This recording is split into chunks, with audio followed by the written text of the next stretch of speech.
We've seen one-to-one relationships in our previous tutorial. This tutorial we're going to see one-to-many. The example that we had was a user object and a vehicle object, and we had a one-to-one mapping. So in this tutorial we're going to look at a single user object with multiple vehicle objects. So that establishes the one-to-many relationship. It also establishes a many-to-one relationship depending on where you're looking at it. The user to vehicle is a one-to-many, and a vehicle to user is a many-to-one. So we're going to look at both of them in this tutorial. So just like one-to-one, one-to-many is as simple as just having a one-to-many annotation. Now I just have to import this. So all I'm doing is I'm having a one-to-many annotation. I don't even have to give the join column, just like the one-to-one. Join column is optional. So I just declare one-to-many, and then I define a collection set here. So I just have set of vehicle, or let me call this a collection so that I can implement an array list. Collection vehicle, and I will initialize it so that it has a value. It is not null on the first addition. Let's say new array list of vehicle. Now I will change the getters and setters to reflect this change.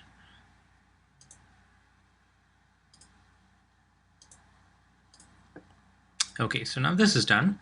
Let's save this, and of course I'll have to change this to dot get vehicle dot add of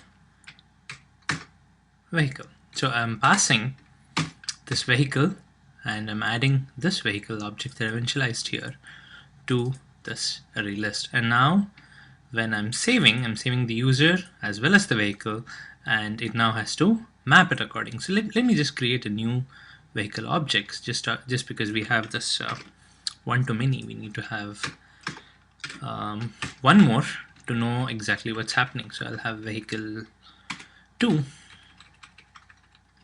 and I'll call this Jeep, and let me add this as well. Vehicle 2 user.save of vehicle as well as vehicle 2. So in essence it is same as what we saw, with the user object and the address. So I have one user object with multiple addresses, the same way I have one user object with multiple vehicles. The only change that I'm making here is that since vehicle is an entity and not an embeddable object, I'm declaring this as a one-to-many. That's it. So this is all it takes. So now let's run this and see what is the data structure, what is a table structure that it creates. Okay, now here you go. You have user details. Okay, so this is the user table. Vehicle is the vehicle table. Note that neither the user details has information about the vehicle, nor the vehicle has information about the user. Instead, what Hibernate has done is it has created this new table called user details underscore vehicle, and it has mapped both these user IDs. It has taken the user details user ID, and it's taken the vehicles ID, and it's called it the vehicle underscore vehicle ID, and then it has created this table with these two IDs mapped to it. Now let's have a look at the data here.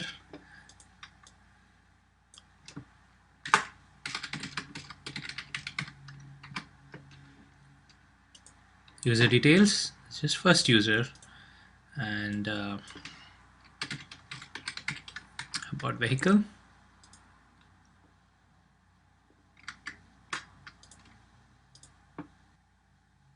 I have made the same mistake that I did in the earlier tutorials.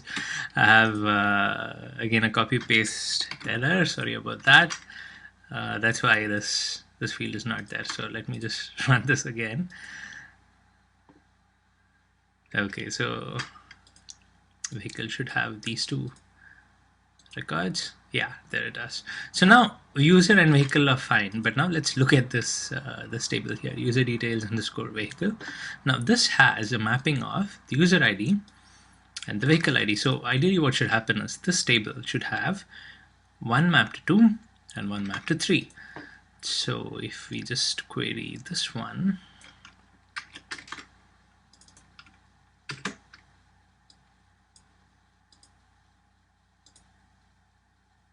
oops, there you go, one is mapped to 2 and one is mapped to 3. So this is a very simple implementation of one to many. So I have this user details to Java having a one to many implementation, and this is what is stored. Now I can configure the join columns and the join table here. So I have this join table annotation. Again, this is just to override the default names that has come up.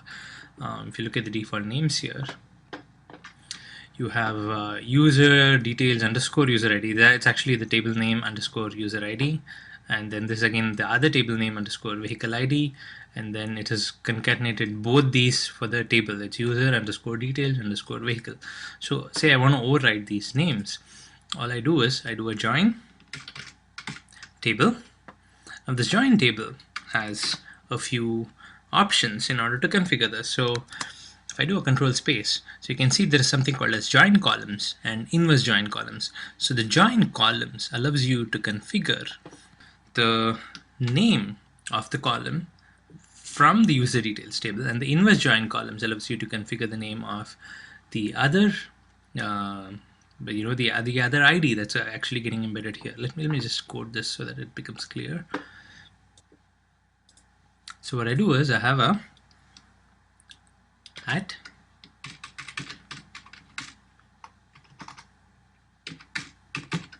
join column, and then name equals, I'll call this user ID, and then I have the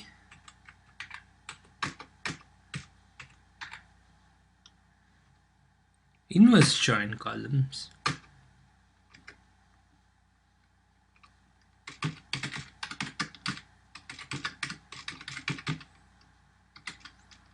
equals again at join column name equals, what's that, vehicle underscore ID. So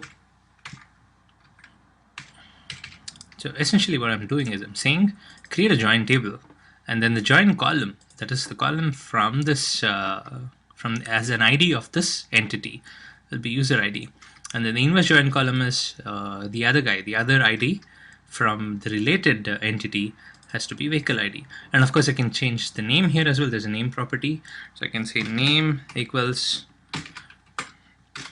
user vehicle, and so I'm configuring the table name as well. So if I save and run this again, the names should change. Yeah, the name has changed, so it's user underscore vehicle for the join, and then user ID underscore user underscore ID and vehicle underscore ID for the primary keys. So there is one other thing that we can do here. We can do this for the one-to-one also, which we saw in the earlier tutorial, but it makes more sense to do this here, which is that you can have a reverse relationship, in the sense that just like you have a one-to-many here for the user details, we can have a many-to-one here in the vehicle. So I can have here private user details user. Now what I'm doing is I'm creating a reverse relationship. Every vehicle has an owner, right? So no matter what vehicle you take, there has to be a link pointing to the owner. So if you have a user object, it's easy to get the vehicle object, but if you have a vehicle object, you need a way to get who the user is. So I'm going to define this user member variable here, and I'm going to do implement the getters and setters. Okay, now what I'll do here is I will define a at many to one relationship. So I will, again, this is from Java X.persistence. So what this is saying is, just like you have this relationship here, which is one to many, I can have a reverse relationship, so that when I pull up a vehicle object, say I have a handle with the vehicle object, I can use a vehicle dot get user. So this get user will return me the user. So I'm telling Hibernate to have this many to one annotation, so that the proxy knows that when I'm doing a get user, needs to go to the database and pull up the record. So that way I can, depending on whether I have a user object or a vehicle object, I can get the other object easily by using the corresponding getters. So now that we have this, there's just one other thing which needs to be done. We have the link from vehicle to user. So when we are actually creating the data, what we do is, just like you're adding a vehicle to the user, so what we do is you do a vehicle dot set user as user. So we are establishing the link the other way as well. So the same way, vehicle2 dot set user as user.